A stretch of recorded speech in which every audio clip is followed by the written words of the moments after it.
प्रिय विद्यार्थियों, नमस्कार। मैं आपका अध्यापक आनंद कुमार शुक्ल हूँ।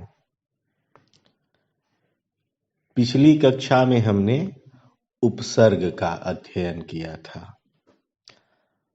अब आज इस कक्षा में हम प्रत्यय का अध्ययन करेंगे। अच्छा, आप लोगों को लगता होगा कि उपसर्ग और प्रत्यय तो आप लोग पहले पढ़ चुके हैं। मेरे विचार से 8वीं कक्षा में या हाई स्कूल के दौरान आपने उपसर्ग और प्रत्यय का अध्ययन किया होगा। तो फिर क्या वजह है कि ग्रेजुएशन करने के दौरान एक बार फिर से आपको उपसर्ग और प्रत्यय पढ़ाया जा रहा है या आपके पाठ्यक्रम में शामिल किया गया है? आप अगर अपना पाठ्यक्रम ध्यान से देखें अनिवार्य हिंदी का, तो आप पाएंगे कि उस पाठ्यक्रम का संचालन या उसका निर्माण कुछ इस तरीके से किया गया है कि जब आप आगे ग्रेजुएट होकर निकलें और आपके सामने रोजगार का प्रश्न हो, आप अलग अलग प्रतियोगी परीक्षाओं से होकर गुजरें, तो उन परीक्षाओं में आपको सफलता मिले या कुछ ऐसा पढ़ाया जाए जो उन परीक्षाओं में आपके काम आए। तो आपकी अनिवार्य हिंदी का जो पाठ्यक्रम है, उस पाठ्यक्रम में ऐसे ही तत्व या ऐसे ही विषय शामिल किए गए हैं। निश्चित तौर पर आपने हाई स्कूल में पढ़ा होगा या 8वीं कक्षा में पढ़ा होगा उपसर्ग, प्रत्यय या व्याकरण के अन्य चिन्ह, जिन्हें हम पढ़ रहे हैं या आगे पढ़ेंगे। लेकिन जो समय बीता है उसमें आप भूल भी सकते हैं। तो जब आप आगे प्रतियोगी परीक्षाओं से गुजरें और उनमें ऐसे सवाल आते हैं, ये सारे प्रश्न आते हैं, तो आप बहुत आसानी से एक बार फिर से, चूंकि आप पढ़ चुके होंगे, तो बहुत आसानी से उन सवालों को कर सकें और आपको कोई कठिनाई न हो। ये तो हुई पाठ्यक्रम की उपयोगिता संबंधी चर्चा। अब हम आते हैं प्रत्यय के बारे में या प्रत्यय विषय पर। इससे पहले जो हमने उपसर्ग पढ़ा था, उस उपसर्ग की पढ़ाई को याद कीजिए। उपसर्ग को अंग्रेजी में मैंने बताया था आपको प्रीफिक्स, और इसी के समानांतर प्रत्यय को अंग्रेजी में कहते हैं सफिक्स। अब आप ध्यान दीजिए कि जैसे उपसर्ग शब्द से पहले लगता था, प्रत्यय ठीक वैसे ही शब्द के बाद में लगेगा। लेकिन कुछ अंतर है, मूलभूत अंतर है। जैसे हमने आपको उपसर्ग में बताया था कि उपसर्ग जब शब्द से पहले लगेगा तो उसके अर्थ को परिवर्तित कर देगा, अर्थ की प्रकृति को परिवर्तित कर देगा, और यह परिवर्तन उपसर्ग के अपने गुणों के आधार पर अलग अलग हो जाएगा। यहां तक कि विलोम भी हो सकता है, और यहां तक कि ऐसा नया शब्द बन सकता है उपसर्ग लगाने के बाद जो अपने मूल शब्द से अर्थ के स्तर पर कहीं जुड़ता ही नहीं हो। आपको याद होगा कि मैंने आपको कुछ उदाहरण दिए थे इस संबंध में। मैं फिर से एक उदाहरण दे रहा हूं। मैंने उसी समय आपको बताया था हार, और जब मैं हार कह रहा हूं और इसके आगे उपसर्ग जोड़ रहा हूं, तो आप ध्यान दें कि अलग अलग उपसर्गों के माध्यम से किस प्रकार से नए शब्द निर्मित हो रहे हैं, और अर्थ के स्तर पर उन शब्दों का संबंध अपने मूल शब्द से बिल्कुल भी नहीं है। जैसे हम हार शब्द को ले रहे थे, हार शब्द के 2-3 बहुत मुख्य अर्थ हैं। जैसे गले में पहनने वाला हार, या पराजित हो जाना, हार जाना, उस संबंध में हार शब्द का अर्थ। लेकिन यदि हम हार शब्द के आगे अलग अलग उपसर्ग लगाते थे तो हमें ऐसे शब्द मिल रहे थे जो हार शब्द के मूल अर्थ से कहीं भी तालमेल नहीं बैठा रहे थे। जैसे मैंने आपको बताया था आहार। अब आहार का हार शब्द से दरअसल कोई अर्थ के स्तर पर सामंजस्य नहीं बैठता। मैं कहूँ विहार, विहार शब्द का भी अर्थ के स्तर पर अपने मूल शब्द हार से कोई संबंध नहीं बैठता। और इसी प्रकार से तमाम तरीके के शब्द हैं, या तमाम तरीके के शब्द हम एक हार मूल शब्द पर आगे उपसर्ग लगा करके बना सकते थे और उन शब्दों का तालमेल अपने मूल शब्द के अर्थ के साथ नहीं हो रहा था। बिल्कुल नए तरीके की अर्थ प्रकृति के शब्द बन रहे थे। प्रत्यय में आपको ध्यान देना है कि ऐसा नहीं होने वाला है। अर्थ में परिवर्तन तो करेंगे, लेकिन वे ऐसा परिवर्तन नहीं करेंगे या इस प्रकार का परिवर्तन नहीं कर देंगे कि मूल शब्द की प्रकृति में ही परिवर्तन हो जाए। अर्थ में परिवर्तन होगा। अर्थ नए दृष्टिकोण में, जैसे संज्ञा है तो संभव है कि विशेषण बन जाए, लेकिन ऐसा संभव नहीं है कि हार आहार बन जाए। हार आहार नहीं बन जाएगा। वह एक विशिष्ट संदर्भ में ही प्रस्तुत होगा। अर्थ का या तो प्रसार हो जाएगा या संकोच हो जाएगा, लेकिन गुणानुभूति के आधार पर शब्द का संदर्भ वही रहेगा, संदर्भ नहीं बदलेगा। यह उपसर्ग और प्रत्यय के बीच का एक महत्वपूर्ण फर्क है और इसे आप हमेशा अपने दिमाग में रखिएगा। अब अगर हम परिभाषा की बात करें तो परिभाषा को समझने के लिए हमें यह देखना होगा कि प्रत्यय क्या है। अगर आप विविध प्रत्यय देखें, जैसे इक है, आस है, आर है, कार है, तो आप पाएंगे कि इन शब्दों का स्वतंत्र रूप से, ये जो प्रत्यय हैं इनका स्वतंत्र रूप से कोई अर्थ नहीं निकल रहा है अपने आप में। ये अर्थ के स्तर पर अगर आप कहें तो आप मानेंगे कि अदेह है, ऐसा अर्थ है जो जिसका कोई आकार नहीं है, लेकिन अर्थ संवेदनाएं मौजूद हैं। याद रखिए, जो उपसर्ग है उसमें जरूरी नहीं थी कि अर्थ संवेदनाएं हों, लेकिन प्रत्यय में अर्थ भले न हो लेकिन अर्थ की संवेदना मौजूद होगी। इसलिए उपसर्ग और प्रत्यय का यह दूसरा फर्क भी आप हमेशा याद रखिएगा। वह तो सामान्य फर्क हुआ कि उपसर्ग आगे लगेगा और प्रत्यय पीछे लगेगा, लेकिन आपको संरचना के स्तर पर, गुणों के स्तर पर और जो मूलभूत विशेषताएं हैं उनके स्तर पर भी यह समझना होगा कि आगे और पीछे लगने के अलावा उपसर्ग और प्रत्यय के बीच में मौलिक अंतर क्या है। अब इसी के साथ अगर आप ध्यान दें तो आप पाएंगे कि जो मैंने अभी आपको 3-4 प्रत्यय बताए, उन प्रत्ययों में कोई शब्द नहीं, कोई सुगठित शब्द नहीं, बल्कि अगर आप ध्यान देंगे तो पाएंगे कि वे शब्दांश हैं। वे पूरे के पूरे शब्द हैं ही नहीं। आप अगर उन्हें बोलेंगे तो कोई भी कहेगा, आप कहें कि बोलो अक्कड़, गाना है, बचपन में आपने गाया होगा अक्कड़ बक्कड़ बम्बे बो, लेकिन अक्कड़ कोई शब्द नहीं। अक्कड़, अगर आप केवल अक्कड़ बक्कड़ बम्बे बो बोल रहे हैं तो उसमें अक्कड़ शब्द निरर्थक शब्दों में आएगा। लेकिन ध्यान दीजिए कि वह अक्कड़ अगर भूलना के संदर्भ में लगे और भुलक्कड़ बन जाए तो अक्कड़ में अर्थ संवेदनाएं बाकायदा मौजूद थी।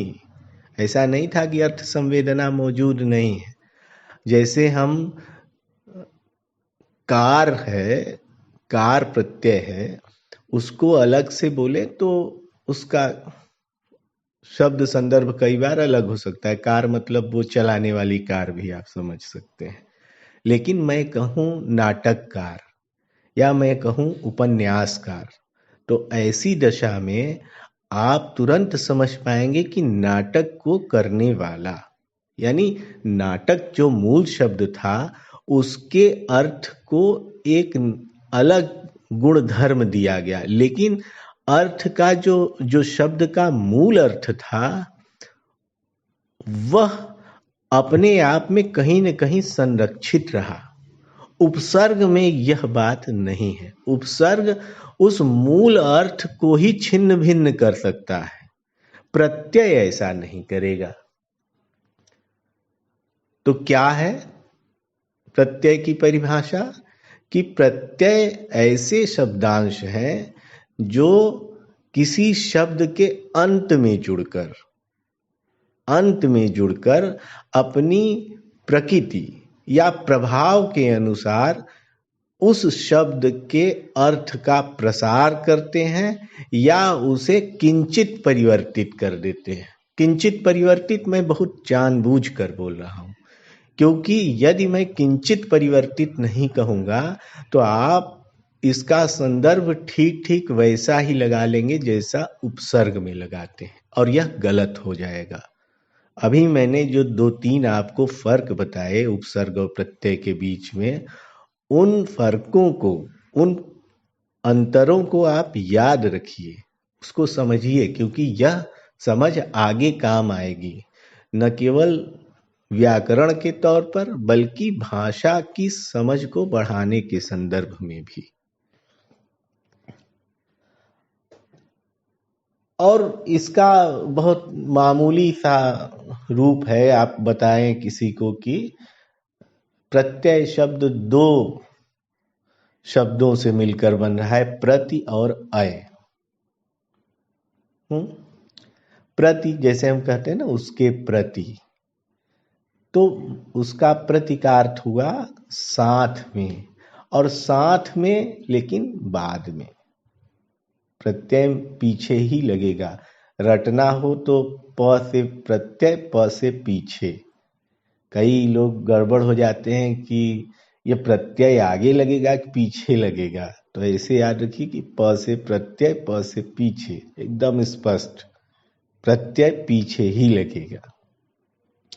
और अय का अर्थ होता है चलने वाला, यानी जो साथ में लेकिन बाद में चले उसे हम प्रत्यय कहते हैं।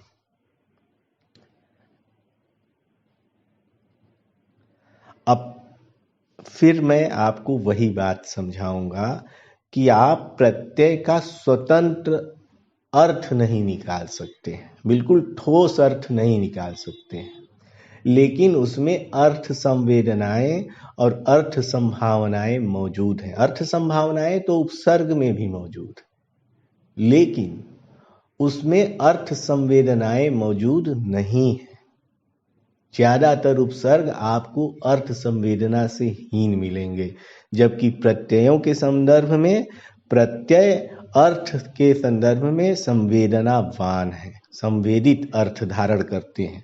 यह बात और है, ध्यान रखिएगा कि उनमें अर्थ का आकार नहीं होता, आकार नहीं होता।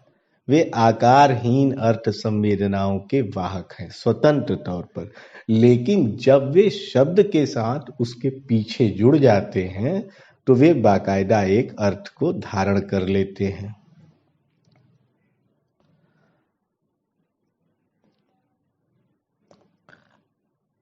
अधिकांश समय में आप पाएंगे, अधिकांश बार पाएंगे कि इसी कारण से वे अर्थ के वितान को विस्तृत करेंगे या विशिष्टता को प्रदान कर देंगे। जैसे मैंने कहा, संज्ञा से विशेषण में परिवर्तित हो जाएंगे, या इसी प्रकार से अन्य रूपों, अन्य व्याकरणिक रूपों में परिवर्तित हो जाएंगे। लेकिन आप उसको चाहें कि उसका अर्थ बिल्कुल उससे जुड़े ही न, मूल शब्द से उसका जुड़ाव ही खंडित हो जाए तो यह प्रत्यय के साथ नहीं होने वाला है। यह गुण उपसर्ग में है। एक बात और ध्यान में रखिए कि आप पाएंगे बिल्कुल अधिकांश जगह कि प्रत्यय लगेगा तो शब्द में संधि उपस्थित नहीं होगी, बल्कि जो अंतिम अक्षर है, अंतिम जो भी वर्ण है, उससे प्रत्यय के स्वर की मात्रा लग जाएगी। यही जोड़ उत्पन्न होता है। यह एक विशिष्ट प्रकार की संधि है। यह उन संधियों से परे है जो संधि हमने पढ़ी थी ना, कि स्वर संधि, व्यंजन संधि, विसर्ग संधि, उन संधियों से परे। अब आप देखिए कितने प्रकार के आपके रूप मिल जाएंगे प्रत्यय के, बहुत तरीके के। जैसे मैं कहूँ समाज, और समाज में इक प्रत्यय जोड़ दूं तो सामाजिक। मैं कहूँ घट और उसमें इया प्रत्यय जोड़ दूं तो बन जाएगा घटिया। अक्कड़ प्रत्यय बहुत बचपन में मैंने अभी बताया कि गीत गाया होगा, अक्कड़ बक्कड़। अब आप देखिए भुलक्कड़, सुतक्कड़, घुमक्कड़, ये सारे शब्द बन जाते हैं उसी अक्कड़ प्रत्यय के साथ। कई बार बिल्कुल अलग तरीके के, आप कह सकते हैं कि हमेशा अर्थ संदर्भ हो, यह जरूरी नहीं है, लेकिन अर्थ संवेदनाएं मौजूद होंगी। जैसे दयालु, जैसे होनहार, जैसे टिकाऊ, हम बोले टिक धन आऊ। अब ये देखिए कि यहाँ पे आपको लग सकता है कि दीर्घ संधि हो रही है। कैसे? टिक में आऊ जोड़ा तो टिकाऊ बना।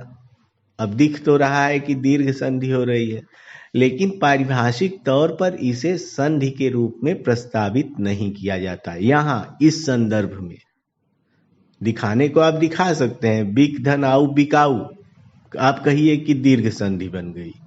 यही तो दीर्घ संधि है। बिक धन आऊ बिकाऊ बिल्कुल दीर्घ संधि बन रही है, एकदम आंख के सामने है। लेकिन आप उसको प्रत्यय के संदर्भ में संधि नहीं कहेंगे, क्योंकि प्रत्यय उन संधि के प्रस्तावों का कई बार खंडन कर देता है। संधि में अगर आपको याद हो, उतना डिटेल में जाएंगे तो बहुत लंबी क्लास हो जाएगी, लेकिन फिर भी मैं संक्षेप में बताने की कोशिश करता हूँ। संधि में शायद आपको याद हो, और याद होना चाहिए, मैंने कहा था कि जब दो शब्द जुड़ते हैं तो पहले शब्द का आखिरी वर्ण दूसरे शब्द के पहले वर्ण से जुड़ता है। और आपको याद होगा मैंने रेलगाड़ी के दो डिब्बों के जोड़ने का उदाहरण दिया था, जिसमें मैंने कहा था कि जब दो डिब्बे जुड़ते हैं तो पहले डिब्बे का आखिरी हिस्सा दूसरे डिब्बे के पहले हिस्से से जुड़ता है। ऐसा नहीं है कि डिब्बे के ऊपर डिब्बा चढ़ा के रख दिया आपने और कहा कि बस हमने रेलगाड़ी का डिब्बा जोड़ दिया। वैसे ही ऐसा नहीं है कि आपने शब्द के ऊपर शब्द चढ़ा कर रख दिया और कहा कि हमने संधि कर दी। अरे नहीं, आप पहले शब्द के आखिरी वर्ण से दूसरे शब्द के पहले वर्ण को नियमों के अनुसार जोड़ेंगे, और तब आप एक विशिष्ट प्रकार की, जो भी संधि हो, लेकिन एक विशिष्ट प्रकार की संधि प्राप्त करेंगे। अब हम देखते हैं प्रत्यय के प्रकार। आपको याद होगा मैंने आपसे बताया था कि उपसर्ग, तो उपसर्ग भी 3 से 4 प्रकार के थे। कौन कौन से? वे उपसर्ग जो संस्कृत से आए, वे उपसर्ग जो हिंदी के अपने उपसर्ग थे, वे उपसर्ग जो विदेशी भाषा से हमारे सामने आए थे या हिंदी में आए थे, और संस्कृत के कुछ अव्यय। प्रत्यय भी वैसा ही है। कैसे? कुछ प्रत्यय संस्कृत से आए यानी संस्कृत के प्रत्यय, कुछ हिंदी के अपने विशिष्ट प्रत्यय हैं, और कई प्रत्यय हम लोगों ने विदेशी भाषा से ले लिया। आपको एक बड़ा रोचक उदाहरण दूं विदेशी भाषा से लेने का। उदाहरण ये है कि अनबर्दाश्तबल। अब आप इसमें ध्यान देखें तो इसमें एक उपसर्ग भी लगा हुआ है और एक पीछे प्रत्यय भी लगा हुआ है। शब्द नहीं, हमारे गुरुजी थे, जब हम लोग एमए की कक्षा में थे तो उन्होंने यह शब्द प्रस्तुत किया था और हम लोगों को बड़ा अच्छा लगा। अनबर्दाश्तबल है मजाकिया शब्द, लेकिन इस मजाकिया शब्द में आप पाएंगे कि इसमें संस्कृत का भी शब्द है, संस्कृत का भी एक प्रत्यय जुड़ा हुआ है आगे। इसमें एक जो पीछे प्रत्यय जुड़ा हुआ है वह प्रत्यय अंग्रेजी भाषा का है और बर्दाश्त हिंदी भाषा। तो इस तरीके से आप कई भाषाओं का गठजोड़ कितने सुमधुर तरीके से भले मजाकिया ढंग से ही प्राप्त कर लेते हैं। तो यह तो एक मजाक की बात हुई, लेकिन ढेर सारे जो अरबी और फारसी के प्रत्यय हैं, जैसे दगाबाज। अब दगाबाज तो हमारे यहाँ बहुत आसानी से लोग बोलते हैं। इसको आप आज कोई कहे कि आप विदेशी शब्द बोल रहे हैं तो कई लोग तो हंसने लगेंगे, और हंसना चाहिए। इसलिए हंसना चाहिए कि जब आप तो छोड़िए, जब जन सामान्य या जनता किसी शब्द को अपना बना करके बोलने, समझने, पढ़ने, लिखने लगे तो वह शब्द उस जनता की अपनी मातृभाषा का ही शब्द बन जाता है, क्योंकि वह उस भाषा की मूल प्रकृति के सामने स्वयं को दंडवत कर दे रहा है। वह उस भाषा की मूल प्रकृति के प्रवाह में खप जा रहा है और कहीं से अलग सा नहीं दिख रहा है। इसलिए मैं बार बार कहूंगा कि जो प्रत्यय आए उनसे कोई दुराव नहीं रखना चाहिए। जो भी, चाहे शब्द आए चाहे प्रत्यय आए। अगर आप हिंदी के बनने की प्रक्रिया देखेंगे तो आप पाएंगे कि उसमें हिंदी के अलावा और संस्कृत के अलावा कुछ अन्य भाषाओं का भी रोल है। कई अन्य भाषाओं की भूमिका है हिंदी के बनने में। जो आज हम मानक हिंदी बोलते हैं, खड़ी बोली हिंदी। अब खड़ी बोली तो आपकी मथुरा और उसके आसपास की जो भाषा थी, मेरठ खासतौर से, मथुरा माफी चाहूंगा, जो मेरठ और आसपास की भाषा थी वह खड़ी बोली थी। लेकिन वह खड़ी बोली और जो मानक खड़ी बोली हम प्रयुक्त करते हैं, या जो खड़ी बोली मैं आज आपके सामने बोल रहा हूं, क्या वह दोनों खड़ी बोली एक है? नहीं है।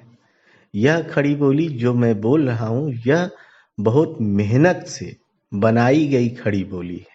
इसके बनने का अपना एक इतिहास है, और यह इतिहास इन्हीं शब्दों, शब्द रूपों, उपसर्गों, प्रत्ययों के ग्रहण करने में छिपा हुआ है। चाहे वह संस्कृत से हो, चाहे देशी बोलियों से हो, और चाहे विदेशी भाषा के तमाम रूपों से हो। तो प्रत्यय के भी यही 3 प्रकार हुए कि संस्कृत के प्रत्यय, हिंदी के प्रत्यय, विदेशी भाषा के प्रत्यय। फिर मैं आपको याद दिला दूं शब्द संपदा। कौन कौन सी शब्द संपदा थी, क्या क्या स्रोत थे? तत्सम, तद्भव, देशज, विदेशी। तत्सम, तद्भव, देशज और विदेशी। कई बार देशी बोलियों के भी प्रत्यय हिंदी में समाहित हैं, लेकिन अब जब हम प्रत्यय का क्लासिकल अध्ययन करते हैं तो हम उन देशी बोलियों से जो प्रत्यय आए उन्हें भी हिंदी का अपना ही प्रत्यय कहते हैं, उसी अपने प्रत्यय में परिगणित कर लेते हैं, और ऐसा ही करना चाहिए। हिंदी की देशी बोलियों में ही हिंदी की प्राणवत्ता छिपी हुई है। जिस दिन हिंदी अपनी देशी बोलियों से कट जाएगी, हिंदी की प्राणवत्ता, उसकी अर्थ वहन क्षमता, उसकी मूल संवेदनात्मकता खंडित हो जाएगी। अब हम आते हैं जो 3 हमने बंटवारे किए, संस्कृत के प्रत्यय, हिंदी के प्रत्यय और विदेशी भाषा के प्रत्यय। तो इन तीनों जो बंटवारे हैं उनका अलग अलग अध्ययन करते हैं। मूलतः तो हम सबसे पहले संस्कृत के प्रत्ययों के बारे में समझते हैं, क्योंकि संस्कृत के प्रत्यय हमको ज़्यादा क्लासिक तरीके से समझने होते हैं, और यह भी एक व्यवहारिक सच्चाई है कि परीक्षाओं में भी संस्कृत के प्रत्यय ही ज़्यादा पूछे जाते हैं। कभी कभी व्यावहारिकता भी हमारी दिशा निर्धारित करती है। हमेशा दिशाएं सैद्धांतिक नहीं होती हैं। अप्रोच हमेशा थ्योरेटिकल नहीं होगा। अप्रोच कई बार प्रैक्टिकल भी होगा, और कई बार क्या, अक्सर प्रैक्टिकल होगा। तो हिंदी के जो प्रत्यय हैं, माफी चाहूंगा, संस्कृत के जो प्रत्यय हैं ये दो प्रकार के प्रत्यय हैं, और दोनों की परिभाषा बहुत आसान है। उसको आपको अलग से रटने की आवश्यकता है ही नहीं। दो ही प्रत्यय हैं, कृत प्रत्यय और तद्धित प्रत्यय, और जैसा उनका नाम है वैसा ही उनका गुण है। अलग से परिभाषा भी रटने की जरूरत नहीं है। कृत प्रत्यय कौन है? कृत प्रत्यय यानी क्रिया से संदर्भित प्रत्यय, कि वो प्रत्यय जो क्रिया, और क्रिया जब हम कह रहे हैं क्रिया रूप का अर्थात धातु रूप। क्रिया मतलब धातु रूप। जो मूल क्रियाएं हैं वे धातु रूपों में संरक्षित हैं संस्कृत भाषा में, यह आप जानते हैं। तो जब हम कह रहे हैं कि कृत प्रत्यय, तो वह कृत प्रत्यय ऐसे प्रत्यय हैं जो क्रिया या धातु रूपों के अंत में लगकर नए शब्द बनाते हैं।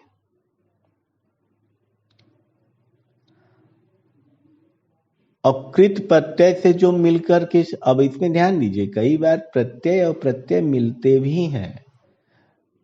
जैसे मैंने आपको बताया था, जब उपसर्ग पढ़ा रहा था तो दो उपसर्गों का योग हुआ, वैसे ही दो प्रत्ययों का भी योग हो सकता है।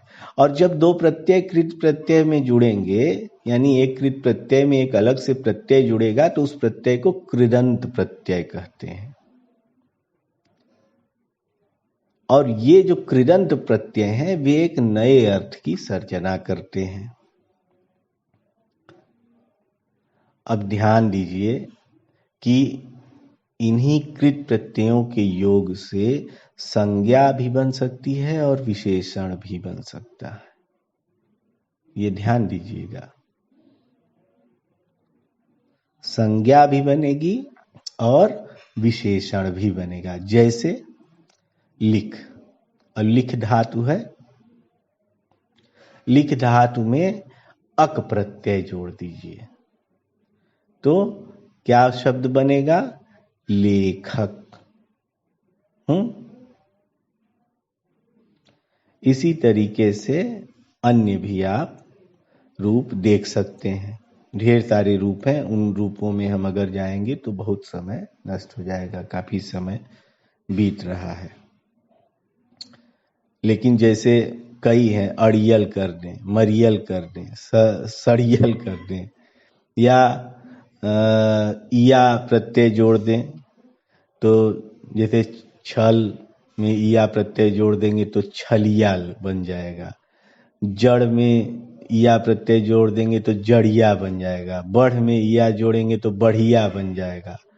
घट में इया जोड़ेंगे तो घटिया बन जाएगा। अब देखिए, घट मतलब नीचा, कम हो जाना, तो घटिया क्या है? जो स्तर नहीं हो, जिसका अर्थ नहीं उस ढंग से बदल रहा है।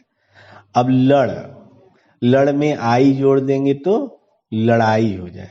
सिल में जोड़ दें, सिल मूल धातु है, सिल में जोड़ दें तो सिलाई हो जाए। ऐसे ही पढ़ाई, चढ़ाई, सुनाई, ये सारे शब्द बन रहे हैं। वैसे ही ना घट है, जैसे तो घट ना, तुल ना, वंद ना, वेद ना, ऐसे आपको तमाम शब्द मिलेंगे जो कृत प्रत्ययों के माध्यम से बन रहे हैं। और कैसे बन रहे हैं? क्रिया यानी कि धातु रूपों के अंत में लग करके। बस इतना याद रखिए कि जो धातु रूप हैं उनके अंत में लग करके ये नए शब्द बना रहे हैं, यही कृत प्रत्यय है। अब कृत प्रत्यय के अपने अपने गुणों के आधार पर कई भेद होंगे। शास्त्रीय तरीके से कहें तो 6 भेद होंगे। 6 भेद कौन कौन से होंगे वो आप समझ जाएंगे, बिल्कुल उनके नाम के हिसाब से ही उनका अर्थ है। जो नामकरण है, कई बार तो नामकरण उसके अर्थगत विशिष्टता को नहीं दर्शा पाता है, लेकिन व्याकरण में आप पाएंगे कि जो नामकरण है वह उसके उस शब्द की अर्थगत विशिष्टता को भी दर्शाता है, उन प्रत्ययों की अर्थगत विशिष्टता को भी दर्शाता है। जैसे मैंने कहा कृत प्रत्यय के 6 भेद हैं, तो कौन कौन से भेद हैं? कर्तृवाचक कृत प्रत्यय, फिर विशेषणवाचक, फिर भाववाचक, कर्मवाचक, करणवाचक और क्रियावाचक। अब देखिए, आप अगर उदाहरण के माध्यम से, मैंने कहा कि शब्द जो नामकरण किया गया है उसी नामकरण का प्रतिफल आपको उसकी परिभाषा में प्राप्त होगा। जैसे मैंने कृत प्रत्यय का पहला ही भेद बताया आपको, कर्तृवाचक कृत प्रत्यय।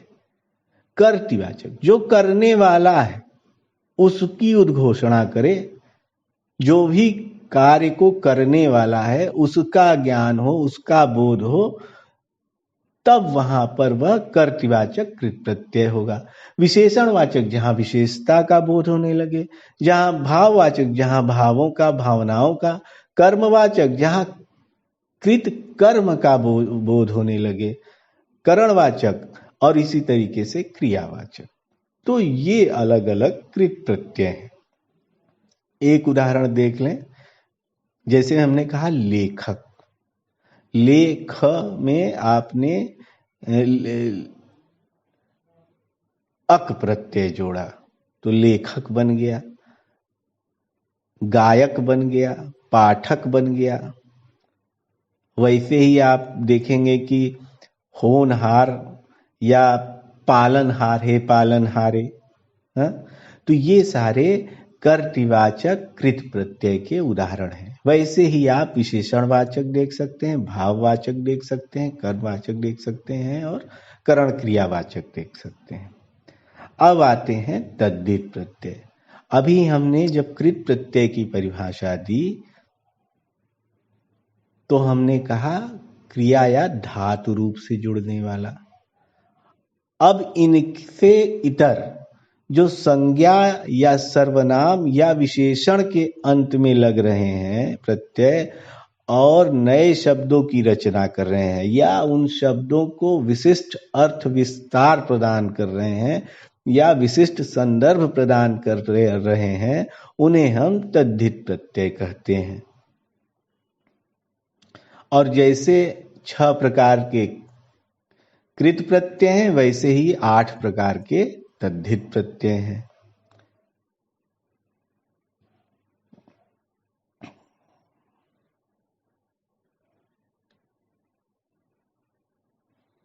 तो ये आपके अपने रूप हो गए।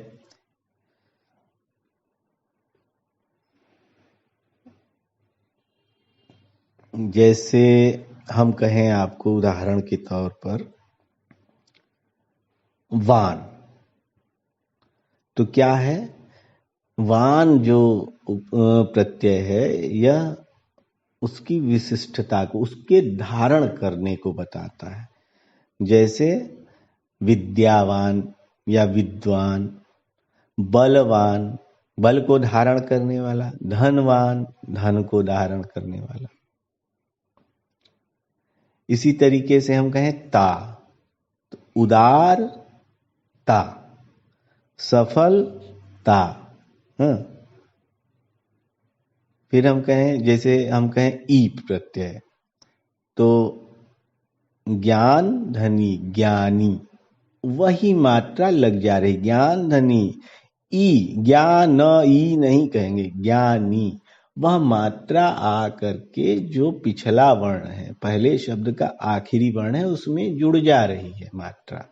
तो क्या बन जा रहा है शब्द? ज्ञानी। ऐसे ही चालाक है और ई प्रत्यय जोड़ दिया तो क्या शब्द बना? चालाकी। ये सारे स्वरूप हैं, इनसे आपको गुजरना है और इनको आशा करता हूं कि आपको समझ में आ गया होगा।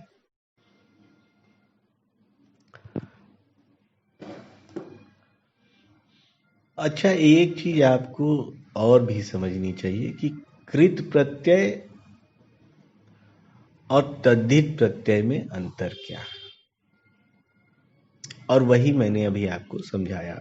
बस आपको उसे समझना है और अपनी स्मृति में रखना है कि कृत प्रत्यय जो हैं वे क्रिया या धातु रूपों के अंत में लगेंगे और इनसे जो शब्द बनेंगे वे कृदंत बनेंगे। और तद्धित प्रत्यय संज्ञा, सर्वनाम या विशेषण के अंत में लगेंगे और इनको क्या कहेंगे? चूंकि अंत में लगेंगे तो आप देखिए तद्धितांत कहेंगे। तद्धितांत, तद्धित अंत, बिल्कुल जो नामकरण किया गया है वह उसकी विशिष्टता के अनुसार ही किया गया है, आपको अलग से नहीं रटना है, और यही मूलभूत अंतर है। अब हम आते हैं हिंदी के अपने, जो हिंदी के प्रत्यय हैं उनमें आते हैं। आज तक मेरी जानकारी में कोई ऐसा विद्वान नहीं हुआ है जो हिंदी के प्रत्ययों की संख्या गिनकर बता दे। अनगिनत असंख्य प्रत्यय हैं, यहाँ तक कि कई प्रत्यय आप यहीं बैठे बैठे स्वतः अपनी सर्जना शक्ति के आधार पर निर्मित कर सकते हैं।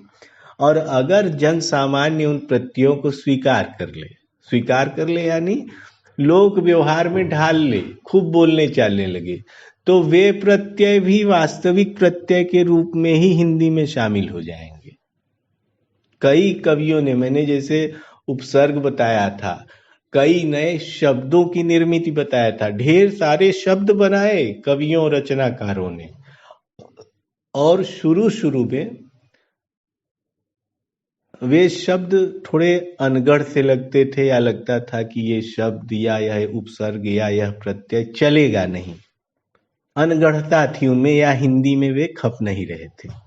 लेकिन जब जन सामान्य उन शब्दों का, उन उपसर्गों का, उन प्रत्ययों का व्यवहार व्यापक तरीके से करने लगा, तब वे शब्द हिंदी के हो गए, तब वे उपसर्ग, वे प्रत्यय हिंदी के अपने उपसर्ग प्रत्यय हो गए।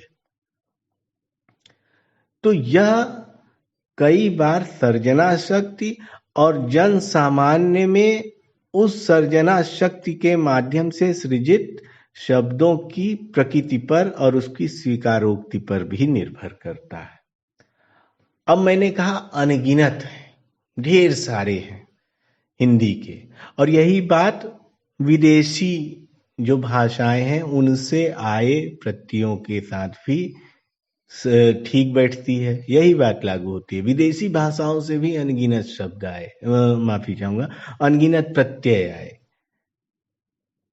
अब हिंदी के आप अपने प्रत्यय देखें तो ढेर सारे हैं, जैसे अन, आ, आई, आलू, झगड़ालू, अक्कड़, जैसे मैंने कहा आमनी, या आपा, आव, आवट, आवा, आस, आहट, न, ना, नी, वन, वा, वट, कागी, उ, त, ता, उक, क, का, ऐसे ढेर सारे हिंदी में प्रत्यय हैं, और वे प्रत्यय बनते ही चले जा रहे हैं। जैसे आपको याद हो, मैंने कहा अलंकार जब पढ़ा रहा था तो मैंने कहा था, आनंदवर्धन की एक उक्ति याद दिलाई थी आपको कि वाग विकल्प अनंत है। तो जैसे वाग विकल्प अनंत हैं और कवि या सर्जनाकार अपनी सर्जना शक्ति के माध्यम से कई बार नए शब्दों या अर्थबोध की निर्मित करता है। यह बात प्रत्यय के संदर्भ में भी सही है।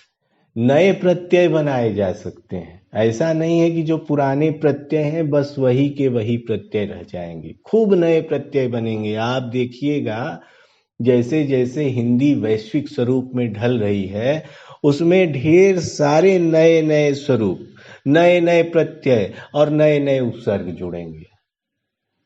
अभी आप केवल आज से 50 साल बाद की हिंदी देखिएगा, ढेर सारे नए। तो हिंदी में प्रत्ययों की संख्या अनगिनत है। वे हिंदी के अपने स्वरूप में हैं, और वे, जब हम हिंदी के अपने हैं कह रहा हूं मैं, तो इसका तात्पर्य यह है कि वे तमाम देसी बोलियों से संग्रहित हैं। तमाम देसी बोलियों से। आपको याद हो, मैंने एक बार आपसे एक झगड़े का जिक्र किया था, अनस्थिरता प्रकरण। उस अनस्थिरता प्रकरण में इसी बात पर झगड़ा हुआ था कि हिंदी का हर लेखक अलग अलग तरीके से लिख रहा था। एक व्याकरणिक दिशा हिंदी के तमाम लेखकों में नहीं थी, और वे हिंदी के तमाम लेखक अपनी अपनी क्षेत्रीय बोलियों के प्रभाव में आकर के लिख रहे थे। उस समय की राजनीति और उस समय की आवश्यकता के परिप्रेक्ष्य में वह और बात थी। लेकिन यदि आप हिंदी के सर्वांगीण विकास के परिप्रेक्ष्य में उस अनस्थिरता प्रकरण को देखें, जिसमें महावीर प्रसाद द्विवेदी ने तमाम लेखकों के अंदर जो शब्दगत या वाक्यगत गलतियां थीं उनकी ओर इशारा किया था, तो आप पाएंगे कि जो देसी बोलियों के प्रभाव थे, वे प्रभाव हिंदी के विकास में सहायक ही सिद्ध हो रहे थे, या बाद में चल करके सहायक ही सिद्ध हुए, क्योंकि हिंदी नई अर्थवत्ता, नई अर्थ सर्जना को प्राप्त कर रही थी। देसी बोलियां भारत के देसी अपनी खांटी संस्कृति से उपजी हुई बोलियां थी। वे कोई बाहरी बोलियां नहीं है, जो हमारी हिंदी की अपनी बोलियां हैं, और उनमें लोक संस्कृति का गहरा रचाव है। इसीलिए जो हिंदी के अपने प्रत्यय हैं, यहां चूंकि हम प्रत्यय पढ़ रहे हैं तो प्रत्यय की ही बात करेंगे। हिंदी के जो अपने प्रत्यय हैं और जो देसी बोलियों से संग्रहित प्रत्यय हैं, वे देसी सांस्कृतिक बोध को भी उजागर करते हैं। कई बार आपको लग सकता है कि बहुत हल्के प्रत्यय हैं, कई बार कुछ प्रत्यय बहुत मजाकिया किस्म के लग सकते हैं, जैसे कि ओडा, आड़े, औना, या औटा, कजरौटा।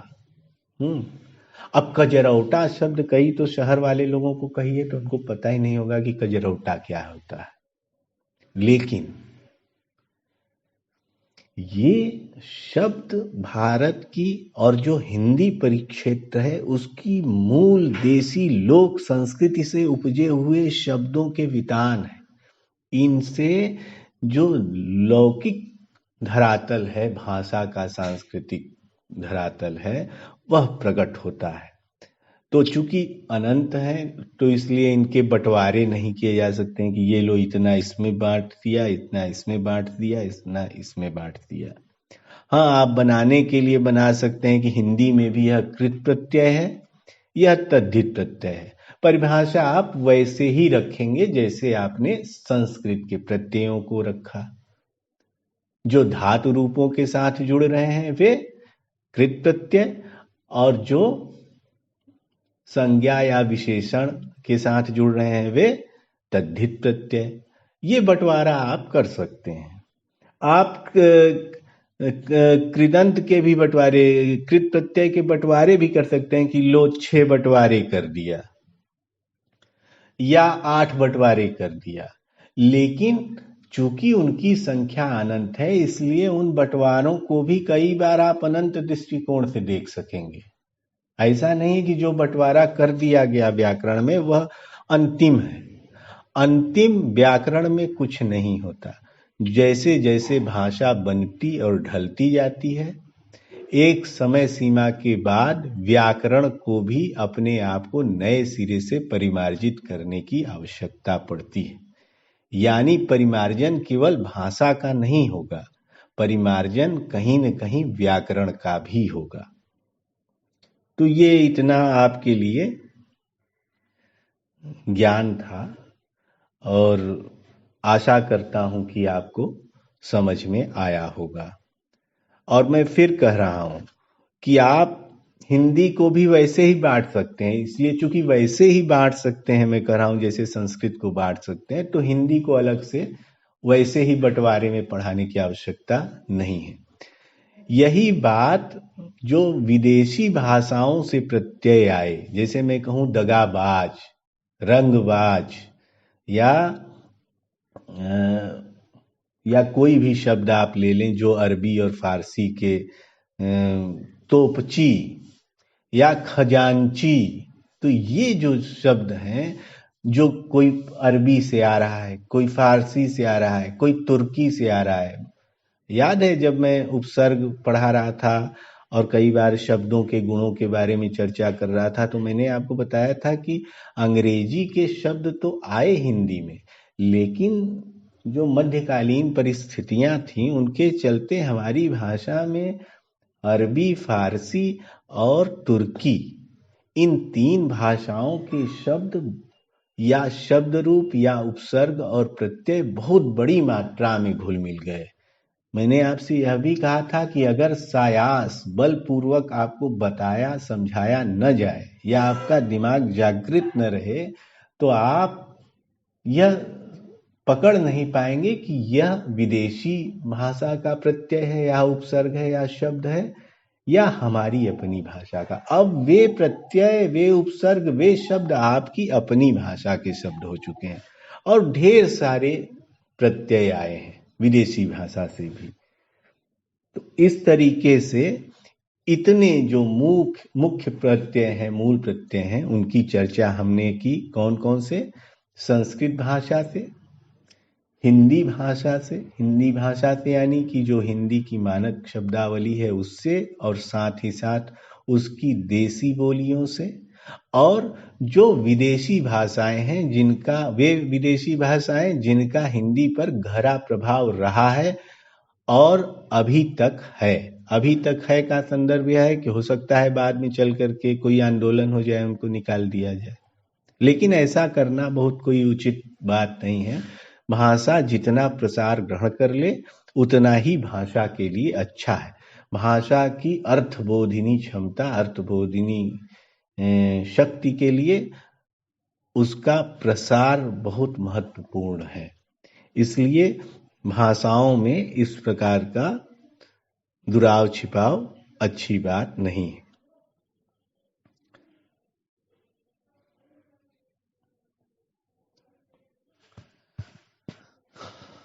अब मैं भी आपसे कर रहा था ढेर सारे। अब जैसे मैं कहूं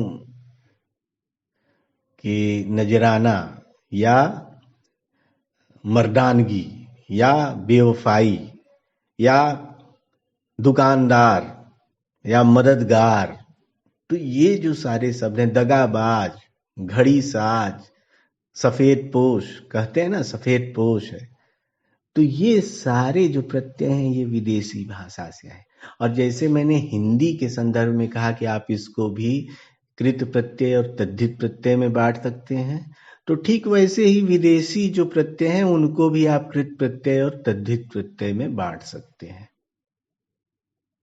वैसे का वैसा ही वहां बंटवारा दूसरे तरीके से होगा। मुझे अरबी भाषा आती नहीं है तो मैं कह नहीं सकता कि वहां बंटवारा किस तरीके से है, लेकिन जब हम उन शब्द रूपों को या उन प्रत्ययों को अपनी हिंदी में लाते हैं तो हम उसे अपनी शर्तों पर अपने तरीके से प्रस्तुत करते हैं। उनका उपयोग हमारे व्यावहारिक धरातल पर ढल सा जाता है।